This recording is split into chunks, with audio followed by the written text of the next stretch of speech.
Hello Hello. to another insightful episode. Another wonderful installment of Yeah. What Do the Gays Think? Yes. This week we'll be talking about what? What will this be, like our fifth episode? Yeah, something like that. Yes. If I can count properly.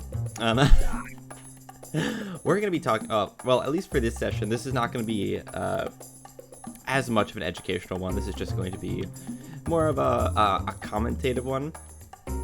Gab session. Gab session. Gossip between, Gossip Girls. XOXO Gossip Girl. Isn't Gossip Girls a thing? Is that a TV show? Yes. Oh God, here we go. Right, so the topic of this episode is going to be homophobia in the gay community. Yeah. Which you would expect there not to be. Yes. This is what do the gays think about being gay? Part 1, the homophobia edition. Part 1, because obviously there's going to be multiple discussing about, being gay and the homophobia from it. Just a general question. What are your thoughts? Can gay people be homophobic? Yeah, obviously. Like, yeah. I mean, I would say any gay for Trumper out there is homophobic. Oh, I think that's fairly obvious. Gays for Trump. What makes you say that? Well, because Trump, Republican Party, his base is all antithetical to what I would think most common LGBTQ plus, primarily gay men, if we're talking about ourselves, want. And since their ideas are countercurrent to ours, it's homophobic. It's homophobic. It's and homophobic. That's it. That's the truth. No, I just think it's So I guess the first thing we'll talk about is, this need for gay men to be masculine, I guess.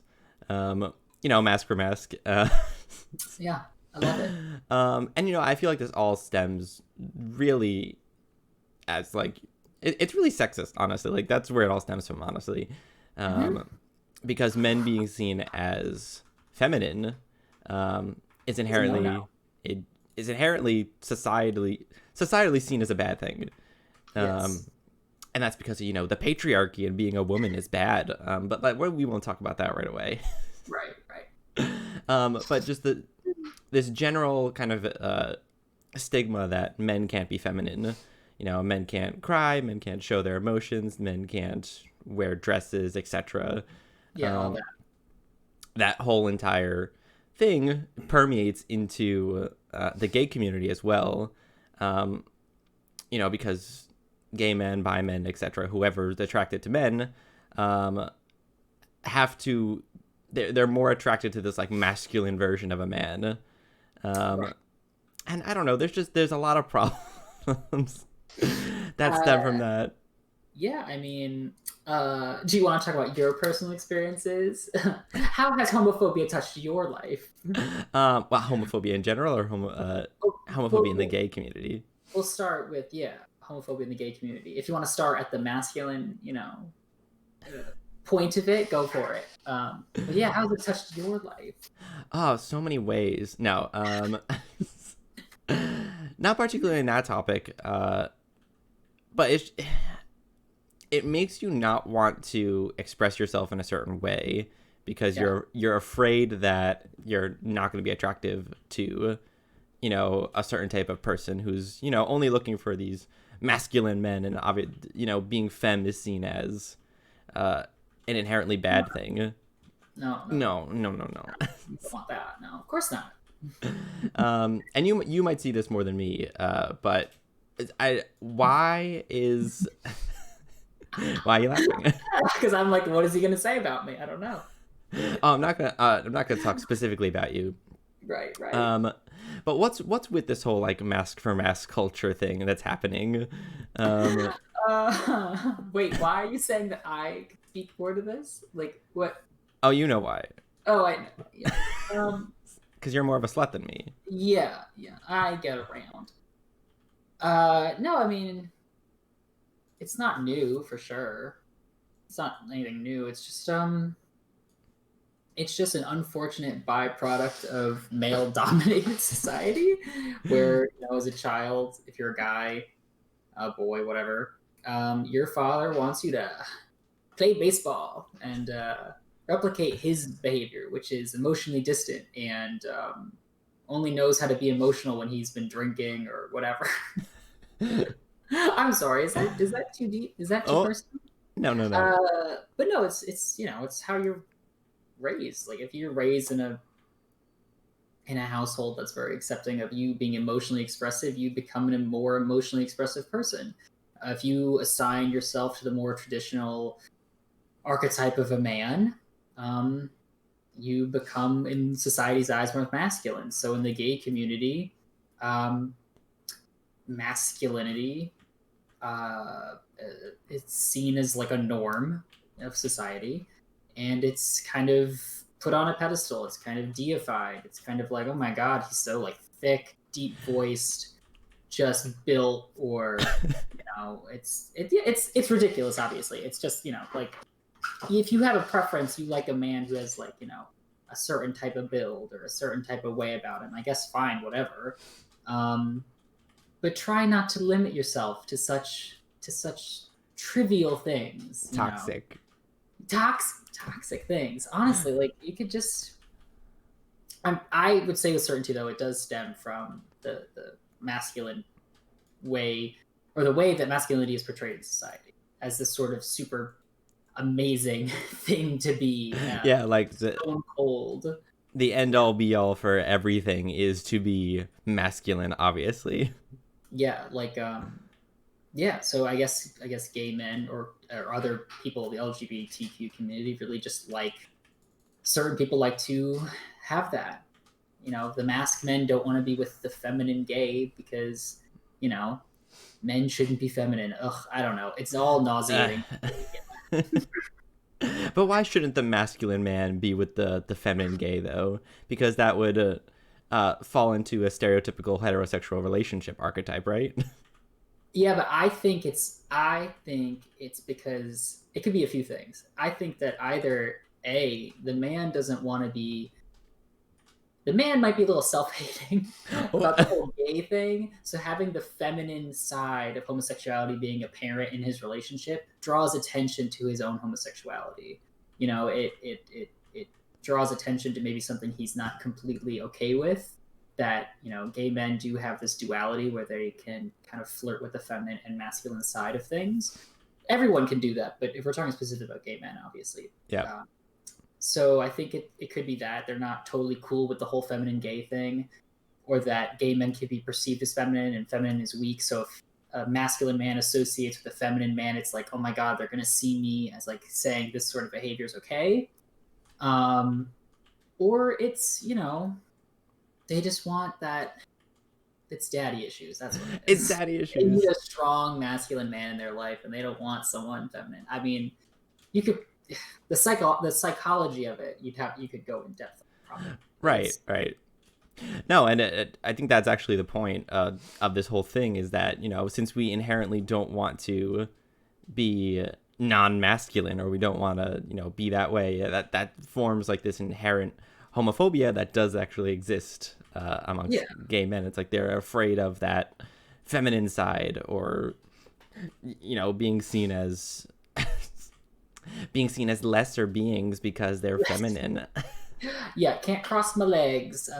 Can't do this. Can Uh, that was a thing when let I me was look at my growing up. nails.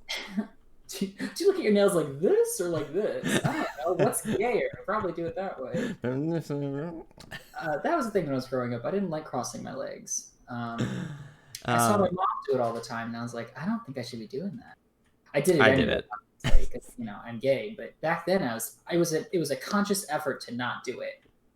But then again, gay man can't sit properly anyway, so it probably has to intersect with that. Yeah, I'm not sitting in this chair properly at all at the moment. No, I've contorted myself into an Auntie Anne's pretzel down here. You just can't see it. That's basically how I'm sitting too. I've got one leg kind of under my other leg. Yeah. But no, I used to sit cross-legged like that in high school until I was made fun of too much for it, so then I stopped. Why do people care about how you sit? It's just sitting.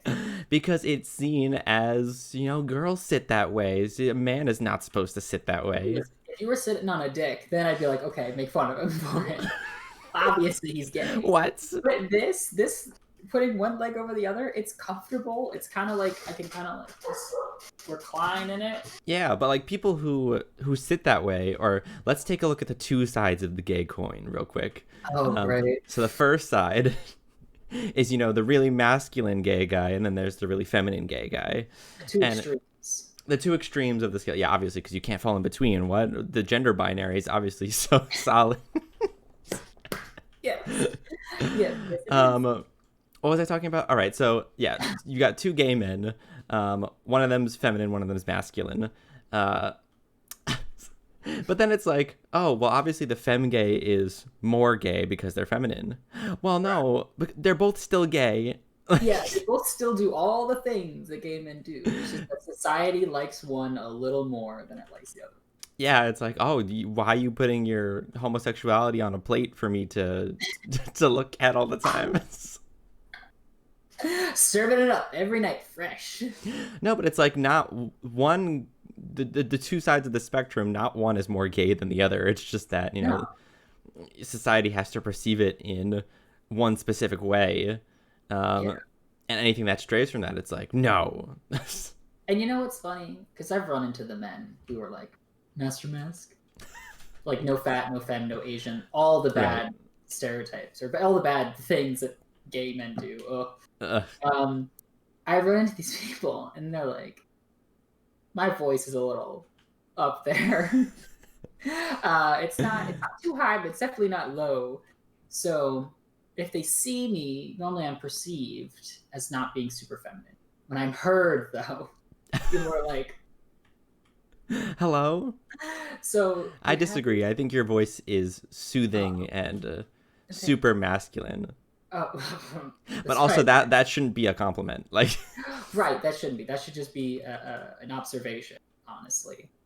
Yeah, like here's one thing. Like, there might be people who are like, oh, I had no idea you were gay. Like, you don't come off that way. And then someone will, take that as a compliment. But why is that a compliment? Yeah. Also, when people tell me that, I'm like, how did you not know? Are you blind? Are you blind? Oh, God. But it's that, inherent thing that's like, that shouldn't be a compliment to be like, oh, I didn't know you were gay, because you don't come off that way. Like, I mean, if your goal is to be passing, if your goal is to be below the radar, then I guess if you hear that, you're like, oh, it's working. But, I mean, obviously some people need to be below the radar because their situation is not safe. Right. And for those people, great. I hope you lay low until you get out and then can be somewhere else safer and you can be who you want to be. Yeah, but absolutely. I think for the most part, if you're in a, situation where you can be safe and out, passing is just but yeah, but if you're in a safe environment, and you come off as straight, that is seen as a good thing. Yeah. And it's like, why is that seen as a good thing? And again, it stems from, the stigma of being a gay man and, the kind of insecurities behind that. Yeah. So, and I hate that because people will be like, oh, I had no idea that you're gay. And I was like, ooh, if they had no idea, that's a good thing. Oh, thank God. And it's like, why do I have that thought process? For me, it's bad. I want people to know. I want the gay men to know, obviously. And some people's gaydar isn't as, tuned in as some other ones. So sometimes you gotta have to like beat them over the head with it. Like, look at my browser history. Clearly gay. Look over here. Has picture of anime men on wall. Well, you found my Bara collection. Thank you. What was I saying? Masculinity. passing isn't a compliment. Oh my god. Yeah, so when I first came out of the closet and joined the LGBTQ community, Right. um, and a lot of people will say this, but one of the first things I said to my parents is like, "Oh, I'm not gonna change. Like, you don't have to worry about me, you Yeah. know, wearing dresses or anything like that. Like, Right. I'm not gonna do that, so you don't have to worry about that." Yeah. And that was more of just to be like, I'm still me, give them that kind of emotional connection. Like, I'm not going to Yeah. change. But like, why is that though? Like, why is that still a bad thing? I don't know. I mean, because you want to make sure, because I think it's like, if you've been hiding a piece of yourself from like close family members and then you reveal this piece, you want them to be certain that that's the only thing that like you weren't hiding anything else. You weren't it's for them. It's for their benefit and not your own. It's Right. because you want them to feel safe in that they didn't know this one thing, but they knew everything else. So it's okay. Like you don't have to feel bad that you didn't know this one thing. You don't have to feel bad about not creating an environment that let me easily express this one thing. So don't worry, I won't be in dresses, I won't be in drag, I won't be doing yada yada yada yada. Yeah. That's just for their benefit. Yeah, but also like when I also first came out, I was also thinking it too. I was thinking like, oh yeah, I'm gay, but I'm not going to be that gay. Like, I'm not going Right? to be that kind of gay, right? Some internalized problems you have there. Internalized homophobia. I can't imagine it being a real thing. I did something not good either. Oh, tell me. I mean, I think a lot of gay men do this, and a lot of gay men probably see it as fine, and I don't. So shame on you. Shame.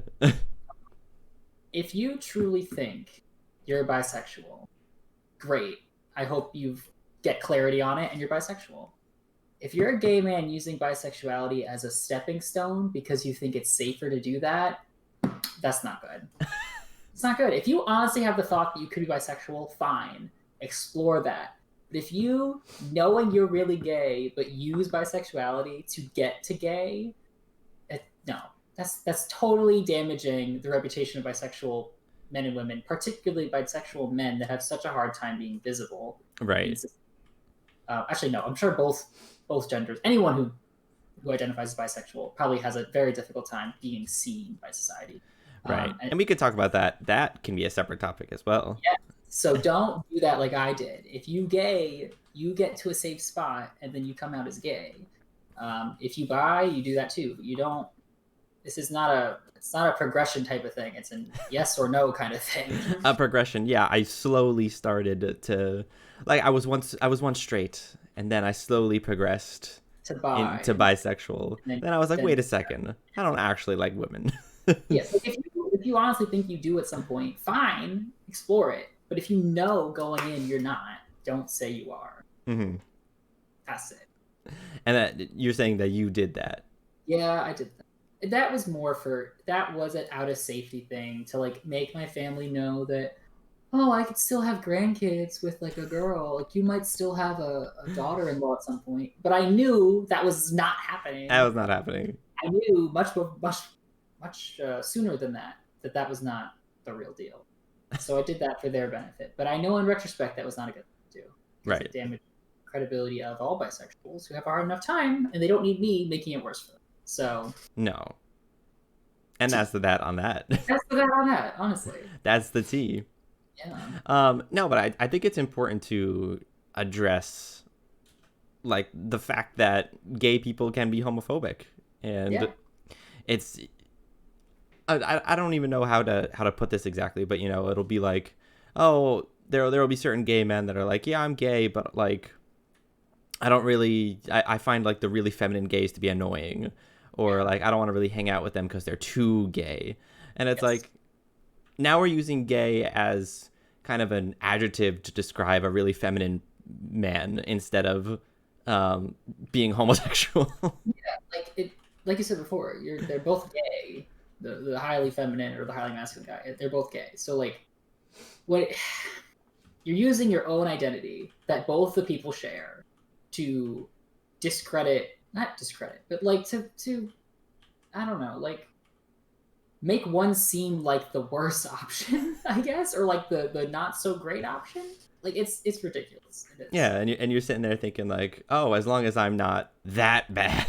Yeah, as well. It's like, hey, it could be worse. I could be out there, like just out there in drag or out there, in my crop tops and painted nails and Right. and high pitched voice calling everyone cis. Like, it's fine. Either way, both of you are taking the dick. So Yep, like, both of you like dick. What's the difference? there is no difference. Just one of you seems to have a very healthy sense of self, and one of you doesn't have a healthy sense of self. So you get to decide which is which. It's just, I think. go ahead. Oh, go ahead. I was just to say, I think feminine gay men are like the final form because they come out and they're fine with their personality and they're living. And then you have some of these men who aren't sure. They're sure about their sexuality, but not sure about their personality within that and how those two intersect. Right. And how to be a gay man while also maintaining their own sense of identity. And those are the people that have the problem because they're the kind of people that look at, the highly feminine guy and say like, here's a person living their life, being who they are, but I can't do that. I can't do it. No. I'm not that. No, of course not.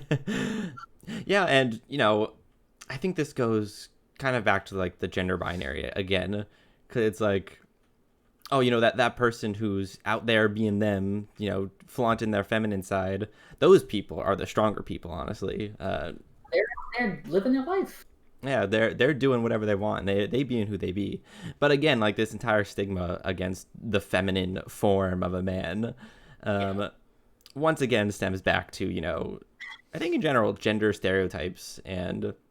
A man has to be a man and a woman has to be a woman and it can't be any other way. And even so, like, women can be masculine and it's still not seen as bad of a thing as men who are feminine. And I think that's generally because masculine, again, is the striving goal for everybody. Yeah.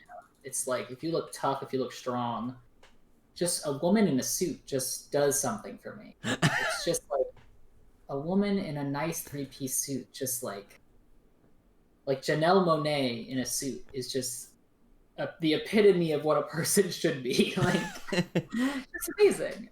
Of course, I do love a man in a dress. I mean, right. But the woman in the suit is not going to be as stigmatized as the man in the dress. I think that's way more palatable for society to right. see a woman dressed like that. But if society sees a man in a dress, especially a man that's not like in drag, like a man who looks like a man but just in a dress. Right. That is way less palatable. So people see that and they go, "No, I don't like it." Oh my god! The literally the entire concept of masculine and feminine, and the gender binary, whatever. It's literally all society based. Like, people will go off and be like, "Oh, if you're biologically male or biologically female, then that's how you should identify." But how you are perceived. Like whether you're perceived as masculine or feminine or whether or not you walk around in a dress or whatever, that's literally all society telling us what we should be wearing, telling us how we should look, telling us, and why it's all society generating these stereotypes for everyone. And it's like, why are we doing this? Who cares if the man is wearing the dress? Why is it against the male gender to be in a dress? Yeah, because, it's the way it's always been, and that's the way we got to do it. That's the real argument. It's just like, oh, men have always dressed this way. Women have always dressed this way. They've acted this way, respectively. But that's also not true, though, because historically, let's talk about makeup. Like, back in the day, makeup was mostly worn by rich royalty. As a way, I couldn't tell you what the reason for it was, but it was mostly worn by like kings and whatnot.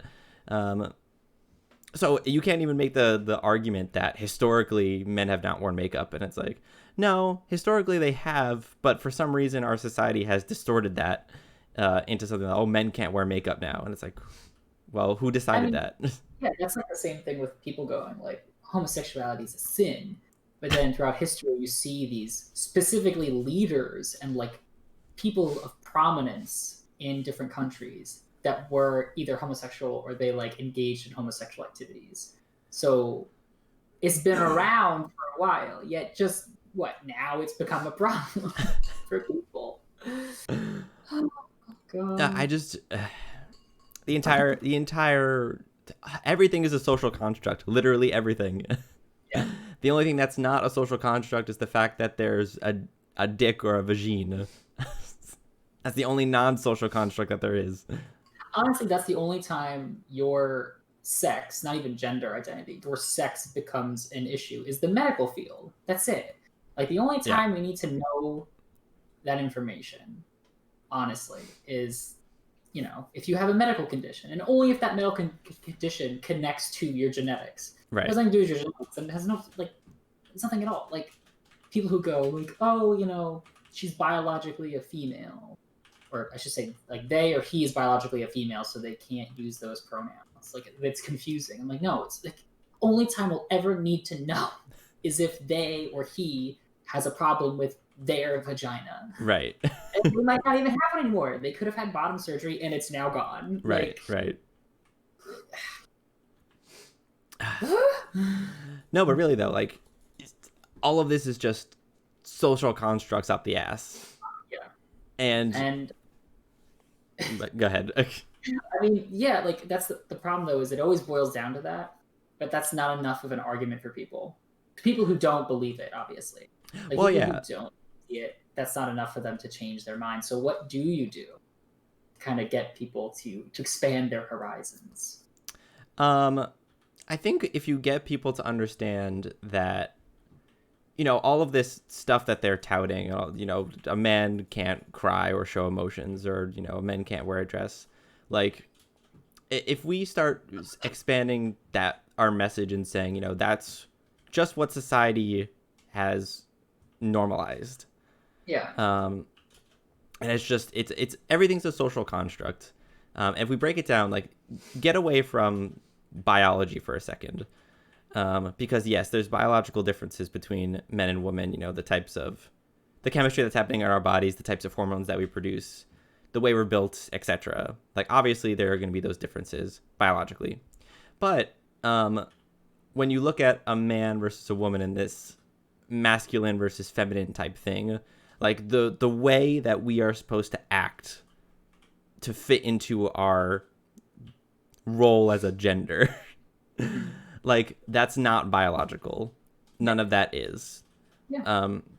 And there will be studies and research, like psychological studies, that will find women are more emotionally intelligent than men, and most of the time that's not because that's biological. It's because as a person in this society, women are taught that they can show their emotions and men are not taught that. Right. So it's all about what they've conditioned to become, basically. Yeah, and I think that's stupid. I think. Well, yeah. I think it goes back to what you said on the previous episode. Episode About the COVID HIV thing. Like it takes you to kind of know someone who's had it. In this case, who exists outside of societal norms.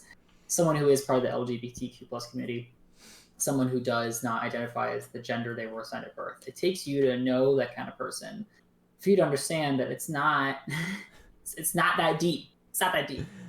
It's not. And it's just like once you understand that everything we've literally, constructed about gender stereotypes and, the roles that the two genders need to play, once you get past that and you realize, oh, that's just what we were grown up to think. Like once you get past all that, and it's like, oh, well, you can expand your mind. You can think anything. Like you don't have to confine the male biological sense to how a man is perceived by society. Yeah. So like for you, with a man, who's the woman? Oh, who don't cleans? even. Who makes more money? Like who's the breadwinner? How does this all work? Oh my in God. 4 passes. I'm the woman. Not shocked. Rude. I could be what I want. Being the woman in the relationship is not a bad thing. Also, having a gay relationship have to conform to having a man and a woman in the relationship is also not good. Yeah, all the people. The few people that I know who make those jokes, and I'm just like, Who's the man in your relationship and who's the yeah. woman? Well, why do relationships have to fall into that societal norm? It's like I specifically got with a man to avoid this question. You can't ask me it because it's not valid. Because that just reinforces that a specific gender has specific roles in a relationship. I do think that if we, as a society, kind of move past, like, this whole masculine, feminine concept, and oh my god, we would have to tear down the entire patriarchy to do that. Goals. But once we do get there, then also I think this ties into transphobia as well. I also think that transphobia will go away. Why is everything rooted in the patriarchy? Oh my god. Literally, man. Transphobia, internalized homophobia, sexism. It's all rooted in the patriarchy. Yeah, specifically white men listen, they've made some bad decisions, and I know some stuff. No, you know what? Most of it is their fault. Oh, just gonna go out there and say it. I'm sorry. Come for me, white men. I don't care. Come for me. Literally. I mean, I'm always trying to get that. I think that if you talk about other types of phobia like transphobia, and other kind of peculiarities of the gay community specifically, like what I was saying before, like no fat, no femme, no Asian was like a thing I used to see all the fucking time. Oh my god. We already covered the femme part, so no fat, no Asian. So no fat, and I'm like, because this goes back to like gay men having to be super attractive, right? Like having the ideal masculine body type. I'm like, get over it. Get over it. Yeah, we talked about no femmes. Now let's get into no fats. Yeah. Body stereotypes and body shaming. Like I've never had to experience any sort of disparity because of my weight, which I'm thankful for. So I can't speak to it that deep. Yeah. Anyone who has a hang up on weight, on someone else's weight, I should say, as that being like a deal breaker, like what are your standards? Like, well, no, I understand that. Yeah. Like, it shouldn't be a deal. Anything about someone's body shouldn't really be a deal breaker, in my opinion. But even more so, race. Like when you said no Asians. Yeah. Like that is strange to me. Why are we saying no Asians? Why are we saying no black people? I want only white people. Like why is everyone toxic? What are we doing? I mean, I know people who are like, I don't want to date a black person, either male or female, whatever. Or like, I don't want to be with anyone that's not my race. I don't want to be with someone who's outside of my race. And they give a bunch of, in my opinion, excuses. Some of them are cultural. Like, I want someone who comes from my same like cultural background.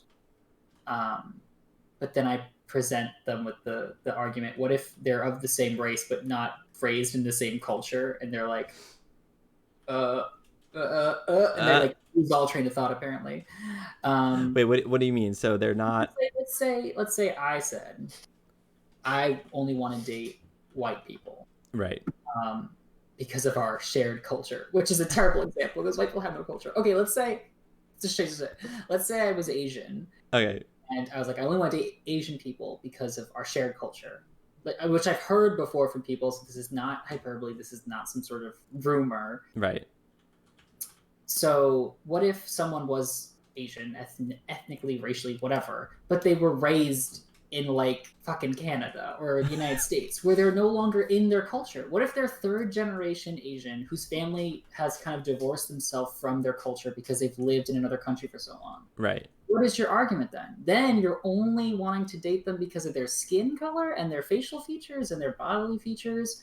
Or would you not date them because they're not authentic anymore? Oh. Like, what is that argument? It's bullshit. That's what it is. Here we go. Now we're going into racial stuff. It's bullshit. Like someone's like, I can only date people who are also like, they're also, someone who grew up the same way as me. do you want that?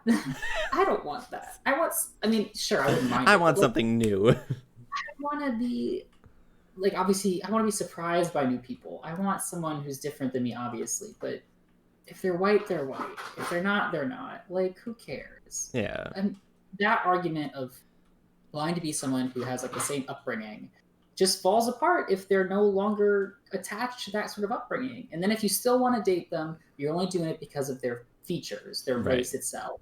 If you don't want to date them, is your like prospects for a mate how like they were raised and if they're still attached to their culture? Because that's also bullshit, in my opinion. I mean, I think at the end of the day, the kind of lesson is that even if you're part of a marginalized community, you can still have, you can still stereotype people. You can still be racist. You can still be homophobic, even though you're part of a marginalized community. That doesn't save you from those things. Even though I think that, being part of a marginalized community probably helps those other bits, but you can still have those other bits. It's like, just because I'm gay doesn't mean I can't be racist or homophobic towards other gays. It's like, it's still a thing. And I don't want to be dragged for what I just said, although I probably won't be. I don't know how radical what I just said is. But as a white person, obviously, I don't have a lot of history with... Whoop. Hello? My dogs are trying to... My room. I don't have a lot of history with dating someone specifically for their culture because white people have no culture. Oh. It doesn't exist. You're right. White people in America don't have a culture. Maybe in other places. Maybe I can't vibe with the whole dating someone because they have similar culture upbringing. Mm-hmm. Maybe that's just, I'm at a loss for it. So don't come for me if that's why you're saying that, because I don't have that experience. But in general, I do think it's bullshit. No, you're right. And you're right that white people don't have culture in America, too. It's all diffuse. I mean, it's all diffuse. I mean, you can have... Okay, you can be, let's say I'm Italian, right? Or part Italian, half Italian. So I did have some of that Italian culture growing up. Talking with the hands, But does that mean that I would limit myself to only dating other Italian people? Like, no, just because they're culturally similar to me. That I was turned off by it. I don't want to date Italian people. 2 loud Italians in one room? Are you kidding me? It's a lot of this and a lot of this. A lot of this. It's like no. No, but the cultural argument, like, I don't see it either, really. I wouldn't see myself limiting myself to only other Italian people. I would see myself, being with whoever makes me happy. Imagine picking someone that's healthy for you. Absolutely not. No. Absolutely no. Not in the gay community. No. Me goes around and sleeps with men who hate me. No. Yes. Why do we do it? Why? Toxic masculinity is so prevalent in, literally everywhere. Yeah, and I want what's terrible for me because I don't know better. Oh my God. Literally the phrases, when people say like, man up or, be a man. Those are also like, once again, back to, the patriarchy and sexism, telling someone to man up and be a man. Like, why is that the goal here? I just can't wait if someone who watches this is like more, I don't want to stereotype, but more like Republican leaning or maybe like just a little more old fashioned. They're like, they've mentioned the patriarchy 8 times already. These libs. These snowflakes talking about patriarchy. It doesn't actually exist. Oh, the deep state patriarchy. Yeah. But no, those phrases are all in our lexicon because men put them there. Yeah, and also like, calling people a P word. Wet ass P word. No. Are you Ben Shapiro? God, I hate Ben Shapiro. Wet ass P word. Ben Shapiro's wife's in the other room like, just never found it. He's never found it. Oh God, I hate Ben Shapiro. Different topic. What was I saying? Right. Calling people a pussy. Let's talk about that. Because generally, What's that? Spoke it into existence. Because generally what that means is, you're calling someone, something that means they're like afraid, right? Or that they're weak or, afraid. The And it's like, well, once again, why is the female genitalia being used as a slur to mean someone's weak? Besides, that thing takes a lot of damage. Oh, hell and it's yeah. fine. It's fine. It always bounces back. I mean, I wouldn't know Honestly. from personal experience. I've never actually seen one, but I've heard. I heard. Oh my god. Honestly, a dick is probably weaker than a pussy, if you ask me. I mean, yeah, you kick a guy in the balls, it's probably gonna hurt more than kick. Actually, I don't. I don't know. I don't have one, but I'm assuming it would hurt more if you kick him in the balls. Oh, probably. Then, like, I was about to say a bad thing that I'm not going to say. Oh, okay. Yeah. Censor yourself a little bit. Just a little. But, if you just, tapped someone in the balls versus tapping, someone, which is going to hurt more. I'll start my study on it. Oh, my God. This started out as a conversation about internalized homophobia. And here we are. And now we're here. I don't like people using the P word as an insult to, mean someone's weak. No, I don't know. I like it when I sing WAP, but I don't like it in that sense. Using it as like a stigmatized words. That would go into a whole different topic of, words, their meaning, how they have grown to mean certain things, like the F word. Which one? A? What? FU or FA? Oh, I was going with FA, but also FU. Oh, okay. Well, you I was gonna be like, you can say it. You have the right. I can say it, but I'm not going to. At least not on this podcast. Maybe later. Maybe, yeah. Maybe as soon as I hit the stop recording, I'll be like, well, good job, us. Oh, God. Anyway, final thoughts on let's revert back. I know we kind of trailed off a little bit and we went off to like sexism and transphobia, but final thoughts on masculinity in the gay community. Okay. There is, without a doubt, a feminine man out there who can rock your world. Oh. Hell yes. Well, you'll have to see a chiropractor afterwards. I mean, if you had scoliosis, they might cure it. Like that's the bent back one, right? It's like with the messed up spine. I think so. They could cure it. So like, I wouldn't limit yourself because there's a lot of types of men out there, a lot of different varieties, and there is without a doubt one man who can just. Whew. Yeah, and it's like don't get caught up on how somebody sounds, or how somebody looks. Like, maybe you should, try to figure out who they are as a person and go from there. Yeah, I mean, if only everyone did that.